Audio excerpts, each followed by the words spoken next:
This is The Perfect Image, Jessie Hunt Psychological Suspense Series, Book 16, written by Blake Pierce, narrated by Debbie Soelter.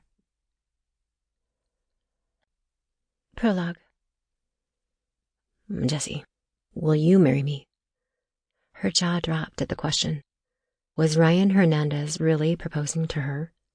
As she looked down at him, kneeling in the snow in the small California mountain town of Wild Pines, her brain could barely process what was going on. When she went to bed last night, she was just happy that she, Ryan, and her sister Hannah were alive after facing off with the notorious serial killer called the Night Hunter. And that confrontation had happened only hours after uncovering who had been murdering local female entrepreneurs.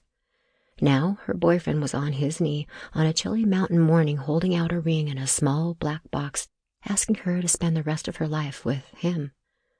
Jessie, he repeated nervously, will you? She realized that she'd been staring silently at the ring for longer than might be considered customary. She blinked hard, snapping herself out of it. Yes, she exclaimed with tears in her eyes. Of course I will. Ryan's face cracked into a wide smile. He stood up and put the ring on her finger before giving her a long kiss. She returned it with equal enthusiasm. You had me worried there for a second, he said quietly.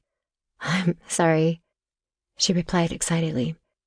The impact of what had just happened finally hitting her for real. I was just momentarily stunned. I didn't see this coming. Certainly not after the day we just had.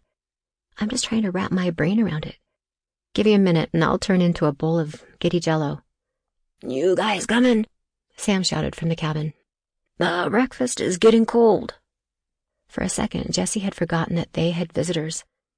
In addition to Hannah, who was still asleep inside, they had been joined last night by U.S. Marshals Samuel Mason and Thomas Anderson. Both men were sent up to escort them back to L.A. today. After that, she and her family would lose federal protection. Not that they needed it now that the Night Hunter was dead. Jessie had a brief flash of just how the Night Hunter had died before forcefully pushing it out of her head. That wasn't what she wanted to be thinking of in a moment like this. I'll be right there, she yelled to Sam before turning her attention back to Ryan. This is amazing. It really is. But can I make a weird request? Considering the one I just made, that seems fair, Ryan said. Do you mind if we keep this a secret for now? She asked. Seeing his face falter slightly, she pressed on. I get that you want to shout it to the world, and I do too. But you know that we're going to have tons of department debrief. Sample complete. Ready to continue?